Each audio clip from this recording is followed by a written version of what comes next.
A good life is a life built around fulfilling work, play, relationships, and lifelong learning. Welcome to Good Life Conversations, where we explore the stories and strategies of inspiring everyday people who are striving to create a life of purpose, meaning, and connection. Hi there, and welcome to this Good Life Conversation. My name is Jay. I am your host and the founder of Discover Year. Today's guest is Naomi Haile. She is a human capital consultant at QuakeLab, and she's also a strategist for WritersBlook, which is a celebrity ghostwriting agency. And she has her own podcast called Power of Why, and she's the host of that podcast. So welcome, Naomi. Thank you for having me, Jay. It's great to be here. And thank you for being understanding of my difficulty in pronouncing your last name. We were just having a chuckle before we started, and I struggle sometimes with names I don't know. So I appreciate your understanding. Maybe you can tell everyone the true pronunciation. Naomi Haile. Haile. Yeah. Now I've nailed it. Great. So Naomi and I have known each other. We were just discussing this. It's been about 5-6 years. We were introduced by another member of the Discover Your community, Alex. And Alex was correct in assuming that I would find Naomi to be a very interesting and inspiring person. And she was, she's still fairly young, but she was quite young at the time. And what I was really impressed by is the number of things she was trying in life and in work. And she had a job, and she had started a podcast, and she was involved in community organizations and doing things that were really meaningful to her. And she was someone who was obviously very busy, and at the same time seemed to have a really great maturity and understanding around, she's going to try things. Some of them will work, some of them won't, but she didn't seem frenetic. She didn't seem stressed, at least on the surface to me, which I thought was really great, because this seemed to be someone who understood that you got to try stuff to figure out what you want to do and what you need. So that's a great example for our students. So she's been meeting with our students at Discover Year for the last number of years. So thanks again, Naomi. And I'd love to dive in. These are good life conversations. We want to look at the complexity of life and different aspects of it. So the first question we'd like to start with is, can you tell us about a typical day for you? What time do you get up? Do you have a morning routine? What time do you start work? How many hours do you typically work? How do you end your day? What time do you go to bed? Tell us about a day in the life. Yeah. Thanks for having me, Jay. I will say, since, our very first conversation, we met at a coffee shop in Westboro, and I think we had scheduled maybe like 30 minutes or an hour, and we ended up talking for 2 to 3 hours. And I think what you said earlier about trying things out, testing things, and just being a student, no matter like what phase you are in your life, and a learner, someone who like wants to explore. Those are some of the things that I just really admired about you and the work that you're doing. So thank you for having me here. Day in the life. Right now, my schedule has changed so much over the past year. I made a pretty big move in my life, went back to school for grad school, moved to a new country, a new city. And over the past 2 years, I've had a remote like work life. And that's allowed me quite a bit of flexibility to arrange my day and my schedule in a way that, like, I'm not choosing my work over over the rest of the important pieces in my life, whether that's time spent with family, relationships, exercising, my personal interests and endeavors as well. And so how I like to start my day now is, I get up at 6:30. 3 things that I like to prioritize before I start working is movement, having time to visualize, and prayer. And so for the past 2 weeks, I've been running in the morning, 45 minutes with my massive dog. His name is Faber. And we've been like running to the pier and back. And it's been such a great way to just like get your blood flowing before you start your day, before you answer emails, before you look at, maybe what people are demanding of you in your time. And so having that time, and I don't listen to any music. As much as I love podcasts, I don't listen to podcasts during this time. I really just want to have that time to just think and like be out in nature. And so when I get back, I will, have time to pray, just thank God for my day, thank God that I, woke up and could move, and have that mobility. And then I visualize for 5 minutes and just lie down, close my eyes, and think about not just what I want for the long term, but also like my intentions for the day and, how I want to show up to the calls and meetings that I have, how I want to show up to the different conversations, how I want to approach my work for the day. And so I like to start it slow. I like to start my days slow, in a way that doesn't feel so rushed and frantic. And that's worked for me over the past couple of years. But then more recently, just bringing in that exercise routine in my day ensured that I got it in at least once a day, instead of leaving it to the evenings and saying I don't have time to do it because I have all this other work to do. So that's typically how I started. I think having a morning routine is great and fantastic. And it may not look the same every day, if you have a later evening. But at least setting that intention for these are the things that I know will make me feel good. And I think an evening routine is just as important, like looking at, what you have to prep for the next day so that you are, again, not rushing and frantic, in, different commitments that you have. So just like looking at all my commitments for tomorrow, seeing what I need to prep, what I need to have in order, and going to sleep at a time where waking up at 6:30 is comfortable and I don't feel like I'm losing out on, a good night's sleep. So yeah, those are some of the routines that have helped me. And what does that mean for you? What time, if you don't mind me asking, me is a reasonable time for you to be refreshed when you get up at 6:30? 10:30 is good. Um, yeah, that's a good time where I feel like I'm not sleeping too early, where I like don't get to do all the other things that I really enjoy. Whether it's like hanging out with friends, hanging out with my partner. And so yeah, 10:30 is a comfortable time for me right now. That's great. And you touched on this idea of, how you've enjoyed the flexibility that's come with working remotely the last couple of Hmm. years and enabling you to fit more of your maybe, the personal side of your life rather than work in, which leads us to the next question that we always like to ask is, can you tell us a little bit outside of work, what are your hobbies, your pastimes? What do you like to do? Hmm. Yeah. As I probably insinuated, I really like staying active, being active. When I was young, my parents put me in every sport imaginable, swimming, volleyball, basketball, soccer. And so I think I got like I really enjoyed team sports, that kind of thing. So recently discovered rock climbing, Pilates, and so trying out like different things that are around in the city. I will say one of my favorite things, just being in a city that has so many buildings and so many people, is actually taking advantage of the many parks that are here and across New York. So we have Central Park, Morningside Park, Prospect Park, like across like so many of the different bureaus that are here. And so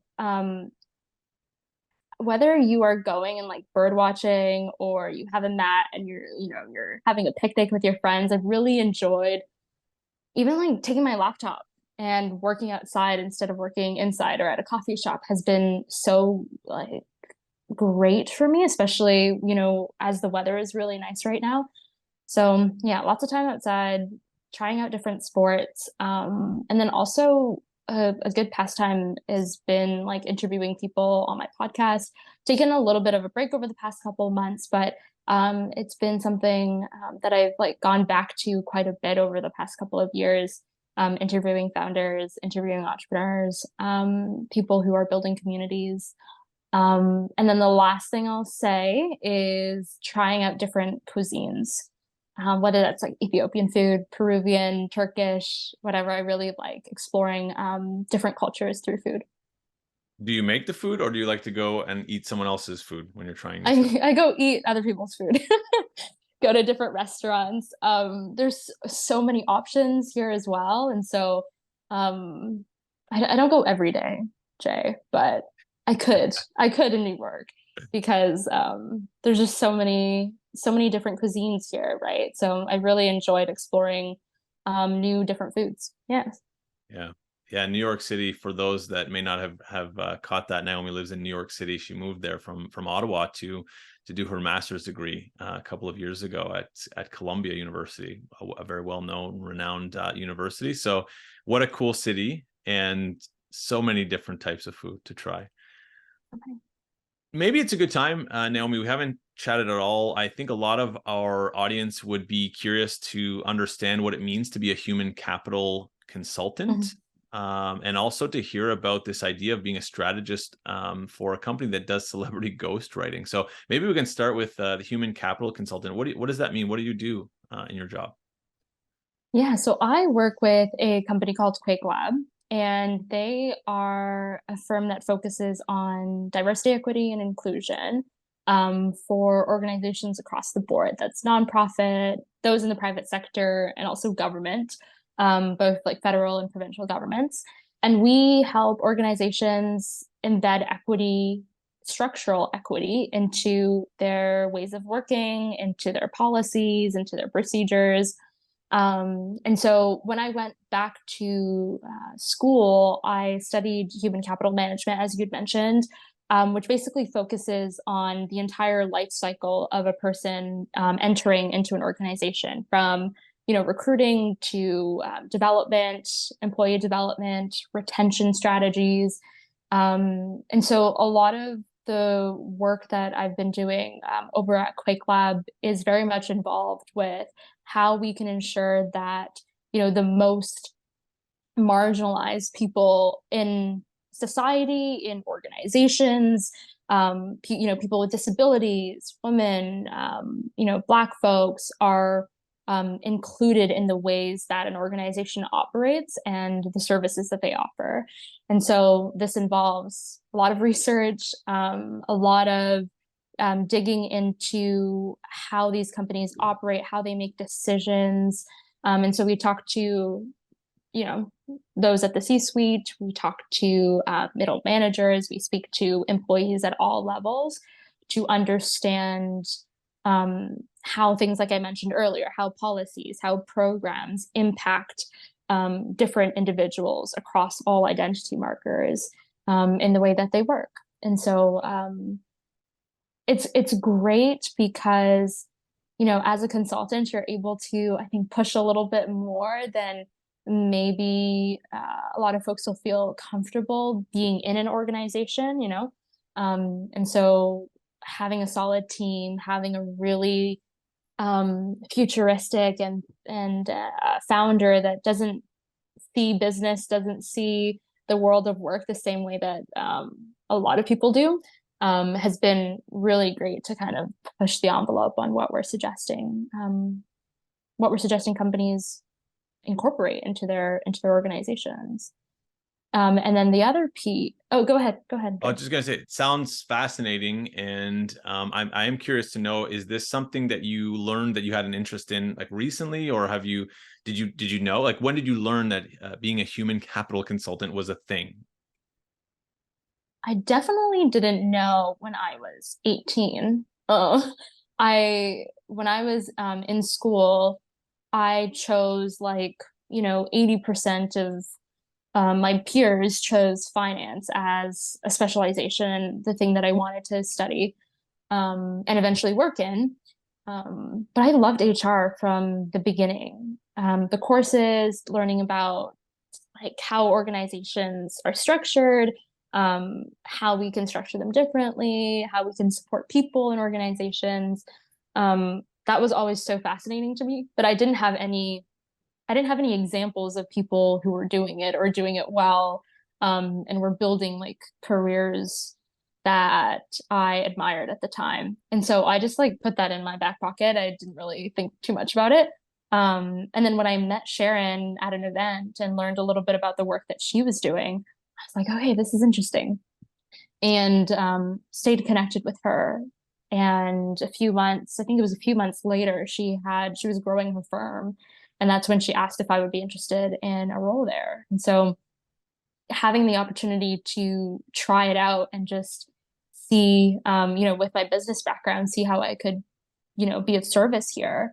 And getting into the thick of things with her really allowed me to see, okay, like this is an area that there is so much opportunity in, and have been able to meet people in this space through my podcast as well. And so I think I warmed up to the idea, Hmm. but I didn't know very early. Yeah. And so Sharon, I imagine, is the owner of the company? Yes. Yeah. Yeah. Very cool. So there's some interesting ideas around networking in there, which is, part of what we explore with Discover Your students. And we call it authentic networking, and meeting people and connecting and staying connected with people that you may not have any particular agenda in terms of what you desire to get out of them or with them, but just staying connected with people that you have a connection with. So that's great to hear. And then you were going to tell us, I think, a little bit about one of the other hats that you wear. Yeah, WritersBlook. And similarly, I met the founder, Pollyanna, at an event she was speaking at. And at the time, I was very nervous. Even the idea of going up to her, I was like, this person, um, just the way that she navigates a room, her presence, makes you want to get to know her. And I may have said hi at that event or connected with her online later, but I knew that she was someone that I could learn from, and someone that I would kind of just like love to be around and like continue to follow her in her journey. And that was way back in 2018, 2017, 2018. But again, planting those seeds, continuing to see if she had other events, and traveling to Toronto, going to her events in person, introducing myself, that kind of thing. And just over time, we were able to grow a relationship. And when I moved here, this was 12 months ago, is when I started as a strategist at her company and her agency. It's a celebrity ghostwriting agency, and we basically help leaders, business executives, folks who have nonprofit organizations, athletes, tell their personal stories through books, keynote speeches, commencement addresses. And it's been really great to really delve deeper into that storytelling, interest that I have as well, having done it for a few years through the podcast, just through a different medium, right? And so, again, I think there's so many examples of just wherever you do have interests and you're interested in exploring, getting closer to it, whether that's in the form of an event or, sharing content online that's aligned with the things that you really love, and, maybe tagging individuals that you've learned from in there. Like, hey, I recently, went to this event. I heard this person speak. They shared these 3 things, and tagging them and seeing like, that's a useful piece of content for maybe your friend, a peer, but they'll also see it. And I think enough instances and occurrences where you pop up and you ask the right questions, or you offer a resource that they would find valuable. Those things over time add up to, you know, they grow into trees that you can then leverage at a later time. And it could take years. It could take years, right? But I can tell you, when I first went to that event and heard Pollyanna speak, I didn't think that, 5 years later, I would be really strategizing with her and working in the trenches, helping her build her agency. So yeah, it's a good reflection point. Mm-hmm. Yeah. What I like that I'm interpreting that you've shared, that I think relates to a lot of what we explore with our students at Discover Your, is this idea of, being uncertain, but having a curiosity and allowing yourself to pursue those things regardless of what might come of them. And I really like that. That's something that I pick up from you. You do well. And I think a lot of young people struggle with that today. This idea that, they might second guess themselves, or they might choose not to follow along with something because they don't see a concrete outcome that's very visible. They might be intimidated, like you said you were, by Pollyanna. So I would be curious to know, if you had to estimate, there's 2 people that you saw and you said, I want to work with them, or I want to be connected to them. You followed them, it worked out. How many people were there that you kind of tried this with maybe, or that you, where it didn't work out? I think that's an important number to also explore. Probably probably 50, but not all of them not all of them, like both of these individuals, I didn't reach out to them obviously with the intention of working with them. I think it could turn into other types of relationships as well, right? Like it could be mentor-mentee relationship. It could be someone that you hang out with. It could be someone that you partner with on, an initiative that you're building. It could be someone that you never talk to ever again.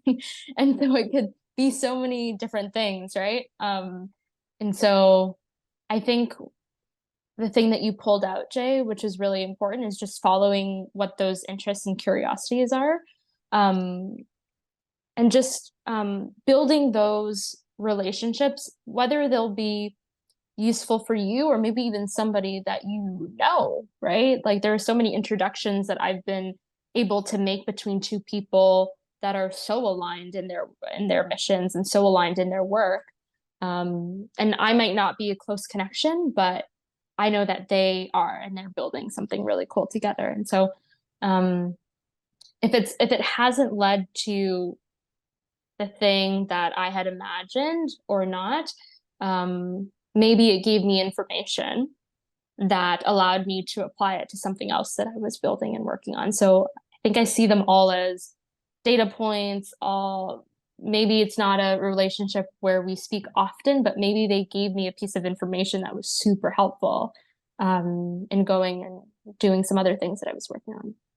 Yeah, Yeah. that's great. I appreciate that, because I certainly agree, and that's something that we try to share with our students a lot. Is you don't know what's going to come of it, but if you have an instinct, it's often useful to follow it.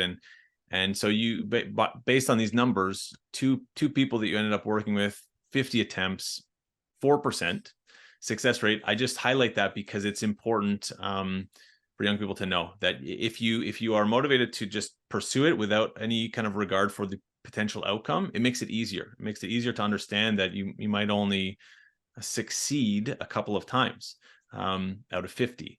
So that leads us to me, anyways, to our next question, which is around failure. And we talk quite a bit about failure, the idea of failure, how people perceive that.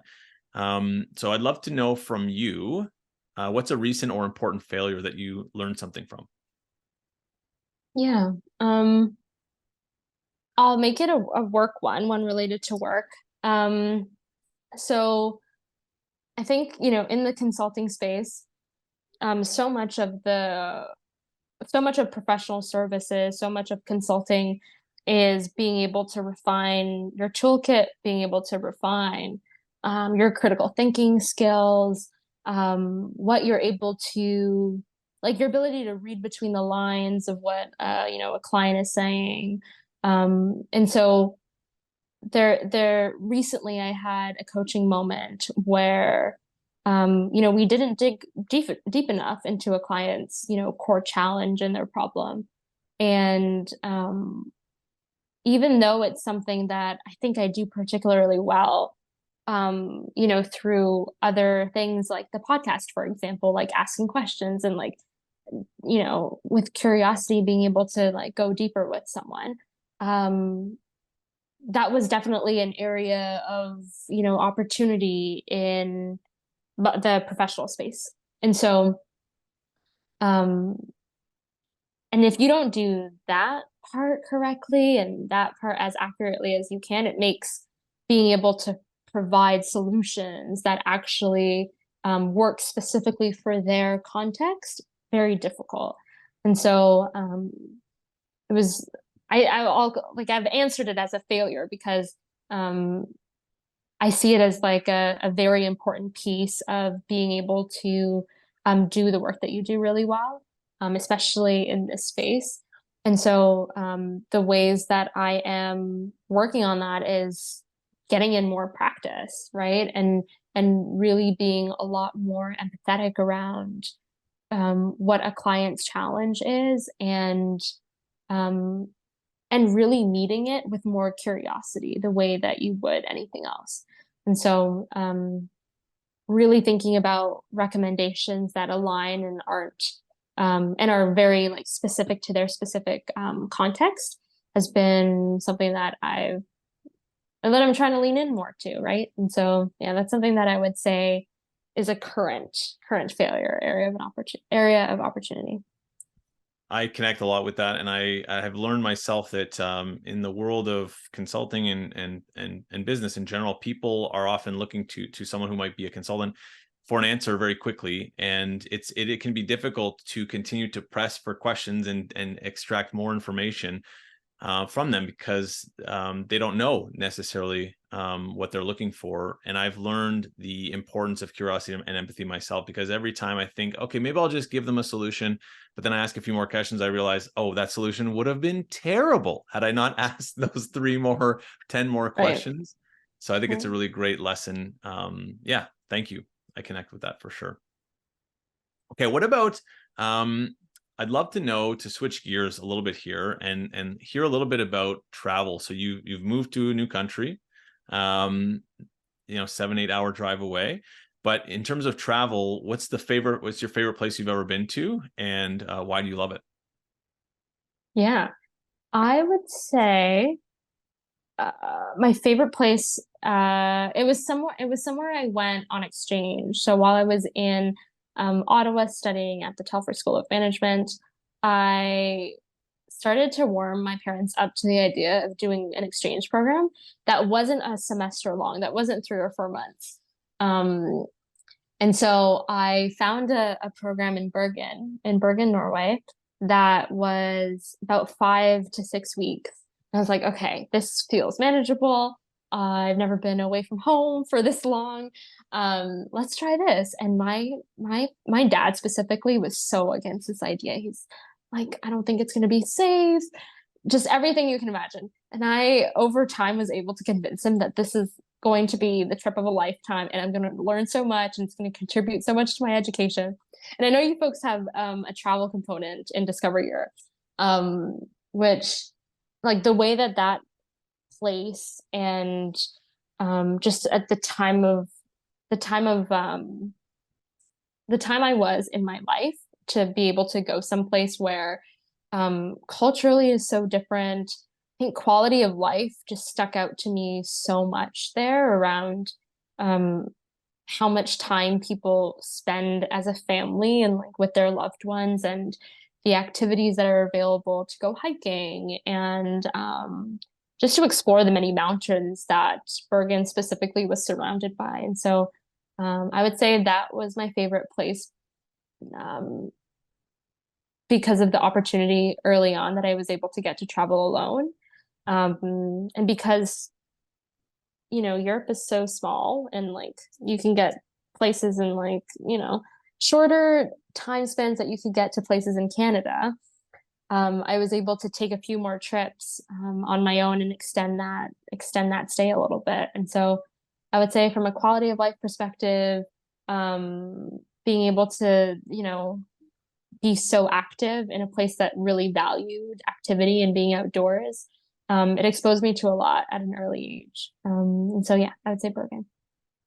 Very cool. Yeah, I myself have certainly learned more, I would say, from my travels than I ever did it in a classroom. So you're bringing me back to some exciting times. Thank you. And how did your dad do, by the way? Was he okay with it in the Oh, end? at the end of it, Jay, it was his idea.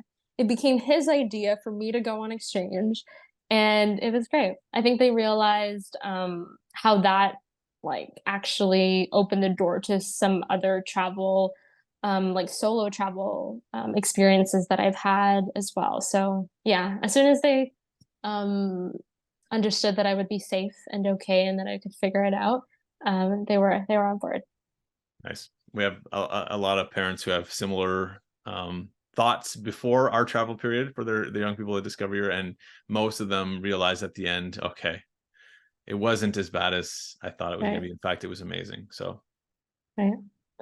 okay, talking about being in university, a young person who was, studying overseas and then eventually starting to work thereafter. One of the questions that I'd love to know from you, especially because you work with a bunch of different organizations and you look at how they operate, I think you will have a great perspective on, for our young people listening in who are wondering, okay, what can I do to get ahead? What can I do to show my worth on the job market? What are the skills, behaviors, characteristics, attitudes that you think, in any job perhaps, are the most important for young people to demonstrate to succeed in the workplace?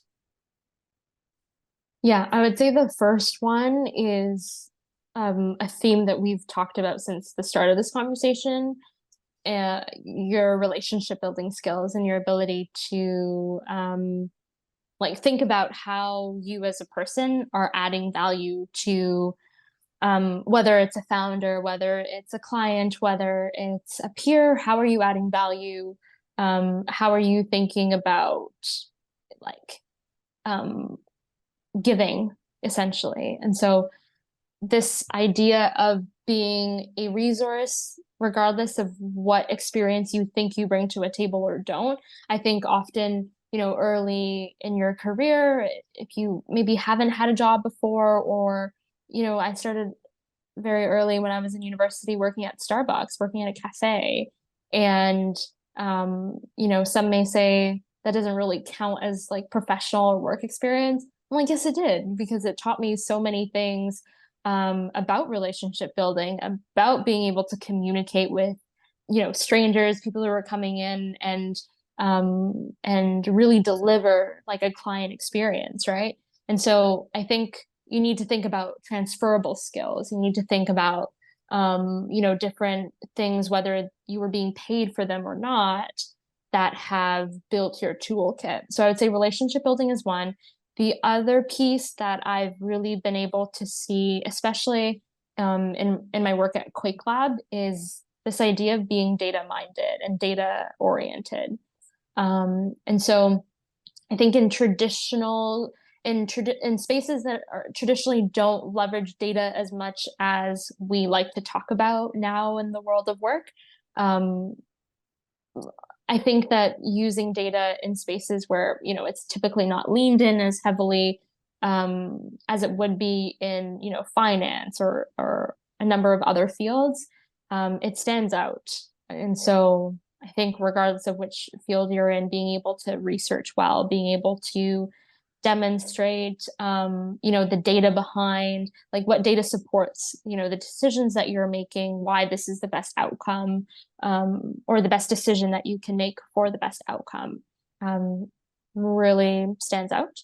And then the last piece is resourcefulness, which also has come up a lot in our conversation. Just someone who is adamant about figuring things out. And I think in a startup or like a scale up environment where you kind of have to wear a lot of different hats, this is critical. And I think when people are, when organization or the hiring manager is looking at who to bring on onto their teams, they want someone who is eager to figure things out, even if they haven't necessarily done it before. So I think this goes a long way. This idea of being adamant about um, maybe not finding, it's not always about finding like the right answer, but like getting closer to it and not being scared of like trying things out. Oh, yeah, we've heard that from a few others, as you're not surprised. A few other mentors have highlighted the importance of problem Yeah. solving skills and curiosity and resourcefulness. So I of course agree wholeheartedly. And I love the emphasis that you placed on, being a barista or any kind of typical service entry level job as being important and worthwhile, because I think that's something that oftentimes is kind of pushed aside today. And I like to think personally, having worked in service for a while as well, anyone who Yeah. thinks it's not a worthwhile pursuit for a young person has never done it and has never therefore learned how much you Hmm. can learn by serving people every day and working on a team. So thank you Yeah, for that. of course. Yeah. That was a standout place and environment to be at a young age when you get to like interact with so many different people from all walks of life. So whether like they're a business person from across the street or, another student or someone who is been a photographer for like 30 years, you really, and I think in the cafe business, you get to see the same people day in and day out, and really get to build some really awesome relationships. So I still keep in touch with a lot of customers from Starbucks Day Yeah. for sure. Yeah. And I've heard stories. In fact, one of our Discover Your students from the very first year was poached from a job as a barista for Yeah. a government job, simply because of the level of service and the relationship skills that she demonstrated there. And I myself am someone, and I know there are many other entrepreneurs who would be very much inclined to, I notice a high level of service, and I would be very inclined to offer someone a job if they really Yeah. impressed me in that environment. And a lot of people that I know, and we hear about, people that are hiring, care more about attitude and willingness and effort than they do about the skills needed for the job. So I think that's still very true today. Yeah, because you can teach those things, right? I don't think like with the resourcefulness, like it's hard to teach someone to like want to figure this out and be encouraged to, try over and over again. So Yeah. 100%. Okay, I'd love to wrap up with a question that relates to this idea of the good life. And part of what I've observed over the last decade working with all kinds of different young people is that the world has very much changed for all of us, but for young people, and largely that's due to technology, among other things. And so, in a world where young people are kind of growing up with a smartphone, by and large, in their hands, or access to technology where they can see social media, and they speak digitally, virtually to each other all the time, and they're looking into a screen and seeing a world where it often appears like everyone else is doing better than them. Everyone else is killing it. Everyone's living the perfect life. With that context in mind, I'd love for you to share with our audience any advice you have for a young person transitioning into adulthood. What can they do to really, in a meaningful way, pursue the good life, a life of fulfillment and purpose, meaningful work, meaningful connections? What advice would you offer them? hmm Well, I first want to say that those things around everyone else having a perfect life are simply not true. And like, wow, you put success in quotation marks. And I do that too a lot because there is no one picture or one feeling around what that can look like from person to person, right? And so, this idea that success without failure, without doubt, without sacrifice exists is not true at all. And I think, as a young person who grew up with the internet and grew up with maybe seeing like a polished, um, mistake free, I have it figured out every single day, no matter what time it is a thing that I think is a unique challenge to young people today. Um, and it's very real, and it can be really heavy. 'Cause I talk to, younger people all the time, and that's something I would say really like pains me when I, speak to younger people is maybe these ideas that everything that they're seeing online is true, like at face value. And I just want to like encourage people and say that like not everything you see online is real. Just period. And so when I think about advice or things to think about is really spending time with you, really spending time with yourself and asking yourself the, seemingly tough questions around what do you really want? What direction do you want to go?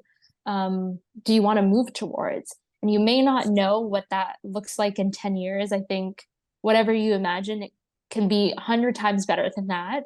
But even if you see what the next step would look like, move towards that, right? And some of the ideas that we were both sharing is just following your curiosity, following the things that you really enjoy, and just moving in the direction of that. Um, but you need to understand what your center is, right? Because if you're always trying to lean on your own understanding, your own strength, you're not going to be strong every day. So I think about like the weekly habits that you're doing, your daily habits, and ensure that you are making time for the things that you know strengthen you and the things that you know um, will make sure that you know get up the next day and keep going towards that. So what direction are you headed towards? And does your day align with that?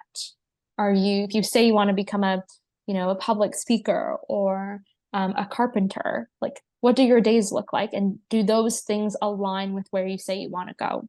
And if it doesn't, maybe like think about that a little bit more and try to make sure those things align. I love the idea that, yeah, the reflection and thoughtfulness and self-exploration is important. And in parallel, that what am I doing about it? Like you have to do stuff to learn more that help you reflect. So this process, this iterative process, I really like the way that you describe that, because some people struggle with the thoughtfulness, I think, about, they don't take the time to think about who they are and what they want. And then other people think all the time and Sure. don't do it, though. They just can't get to the place where they do it. So those two in combination, I love that. It's very important. Mm. Thanks, Naomi. For me, the theme here in our conversation, one more time, is the curiosity. I think you're a great example to all young people about the utility and the importance of being curious and following the things that you're curious about, regardless of what the outcome might be. So thank you again for coming and for all your words of wisdom and your experiences. And we appreciate you. Amazing. Thank you, Jay. And thank you so much, Discover Year. Thanks for listening, everybody. This has been another Good Life conversation. We hope to have you at the next one.